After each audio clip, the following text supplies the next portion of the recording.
अस्सलाम वालेकुम मीठे मीठे प्यारे प्यारे इस्लामी भाइयों और प्यारी प्यारी बहनों, तवज्जो करिए और गौर से सुनिए। क्या आपने किसी से सच्ची मोहब्बत की है? इश्क किसे कहते हैं? प्यार व्यार किसे कहते हैं? क्या आपको सही इसका मायना पता है? अगर पता भी है तो भी ये वाक़िया सुन ले। सच्ची मोहब्बत किसे कहते हैं?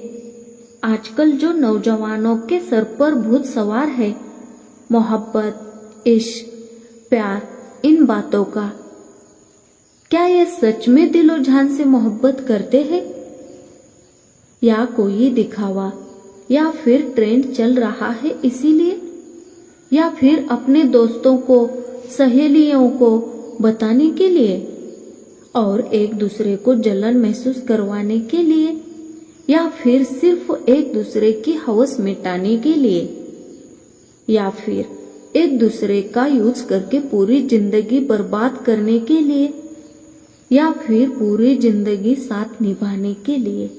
क्या है असली मोहब्बत? चाहे वो लड़का असली मोहब्बत कर ले या लड़की कर ले। तो चलिए आज के टॉपिक में हम आपको असली मोहब्बत किसे कहते हैं ये बताते हैं। तवज्जो करिए और गौर से सुनिए। आप हजरत यूसुफ अलैहिस्सलाम और जुलेखा की मोहब्बत के बारे में जानते हैं? नहीं तो सुनिए, बहुत ही प्यारा वाक़िया है और इससे सच्ची मोहब्बत क्या है ये जान ले। जब हजरत यूसुफ अलैहिस्सलाम जवान हुए तो उन्हें अल्लाह अज़्ज़ व जल ने इल्म व हिकमत सूझबूझ भी बहुत दिया। जुलेखा तो अब जान व दिल से उन पर फिदा थी। अजीजे मिस्र की वसीहत के मुताबिक, यानी जुलेखा की शौहर के वसीहत के मुताबिक उनके लिए 70 जोड़े रंगारंग के तैयार किए। सजा सजाया सा ताज तैयार कराकर उनके सिर पर रखा। इस तरह वह रात दिन हजरत यूसुफ अलैहिस्सलाम की मोहब्बत में रहने लगे। जब यूसुफ अलैहिस्सलाम के इश्क की आग जुलेखा के दिल में धू धू कर जलने लगी तो अब मिलन की तमन्ना भी उसके दिल में अंगड़ाइयां लेने लगी। हजरत यूसुफ अलैहिस्सलाम उसकी इस आग को महसूस करने लगे थे, इसीलिए वह उससे अलग अलग ही रहने की कोशिश करते। उनकी यह हरकत जुलेखा से छिपी न रही। वह जितना ही इस आग में जल रही थी, हजरत यूसुफ अलैहिस्सलाम की बेनियाजी से उसे गम भी होने लगा था। यह गम इतना बड़ा कि सूखकर कांटा हो गया। जब दाई ने जुलेखा की यह हालत देखी तो उसने पूछा, क्या बात है? जुलेखा ने अपनी मोहब्बत और यूसुफ की बेनियाजी उसे बताई। वह हैरान रह गई। बोली, पूरा शहर तो तेरे दीदार को तरसे और यूसुफ तुझसे ही कतराए। यह कैसी अजीब बात है। आखिरकार उसके सिखाने पर उसने एक महल बनवाया और उसके दर दीवार में यूसुफ अलैहिस्सलाम और जुलेखा को नक्श कर दिया, यानी उन दोनों की तस्वीर बनाकर लगा दी। फिर उस मकान को हर तरीके से खूब सजाया, जैसे कि कोई बड़ा मेहमान आने वाला हो।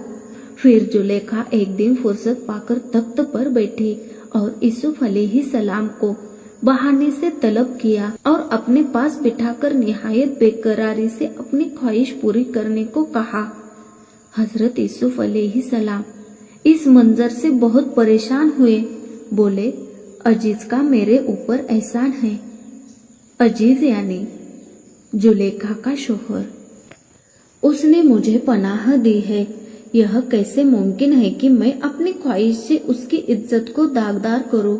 फिर यह कि मैं बनी इसराइल से ताल्लुक रखता हूँ, हजरत इब्राहिम अलैहिस्सलाम के खानदान से हूँ, ऐसी हराम चीजों पर कैसे जुर्रत कर सकता हूँ?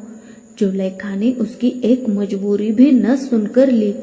जितना ही हजरत यूसुफ अलैहिस्सलाम बचने की कोशिश करते, वह और बेपर्दा होकर अपना इश्क जाहिर करती। कहती, तू अगर मेरी ख्वाहिश पूरी कर देगा, खुदा तेरा गुनाह माफ कर देगा। गरज उसका परचाना बहुत तेजी से आगे बढ़ा। शैतान ने भी अपना जाल फैलाया। हजरत यूसुफ अलैहिस्सलाम के मन में एक लम्हे के लिए जज्बा पैदा हुआ, लेकिन फौरन हजरत याकूब अलैहिस्सलाम की शक्ल उन्हें नजर आ गई। लगा कि कह रहे हैं, बेटा तेरा नाम नबियों की लिस्ट में लिखा हुआ है और तू इब्राहिम अलैहिस्सलाम की आंख की रोशनी और इसहाक अलैहिस्सलाम की आंखों की ठंडक है। देखना ऐसा ना हो कि तेरा नाम उस लिस्ट से मिट जाए। हजरत याकूब अलैहिस्सलाम की तस्वीर नजरों के सामने क्या घूमी कि हजरत यूसुफ अलैहिस्सलाम चौंक उठे और फौरन तौबा कर ली। हजरत यूसुफ अलैहिस्सलाम बहुत ही खूबसूरत थे। जब जुलेखा ने एक बड़ी दावत की और सबको बुलाया, फिर यूसुफ अलैहिस्सलाम को सबके सामने लाकर उसके हुस्न का तमाशा सबको दिखाया और इस पर्दे में अपनी मजबूरी और बेकसूरी को जाहिर कर दिया। फिर क्या था, दावत की गई, शहर की इज्जतदार बीवियां शरीक हुई, मसनद, तकिए, गद्दे सजे, हंसी ठट्टे और चुहल शुरू हो गई।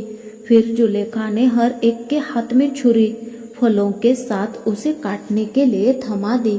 इसी बीच जुलेखा ने उस 14वीं के चांद को, कि जिसे देखने को सूरज भी बेकरार रहता था, बुलाया, यानी यूसुफ अलैहिस्सलाम को बुलाया। जब यूसुफ अलैहिस्सलाम दाखिल हुए और मलामत करने वालियों की नजर उस पर पड़ी तो उन्हें जुलेखा पर ही उल्टे तरस आया। जब उन्होंने इरादा किया कि फल काट ले, बेइख्तियार होकर सबने अपने अपने हाथ ही काट लिए और बेहोश होकर जमीन पर गिर पड़ी। सबों ने एक साथ यही आवाज निकाली कि मा हाजा बशर इन हाजा इल्ला मलकुन करीम, यह तो इंसान नहीं एक इज्जतदार फरिश्ता है।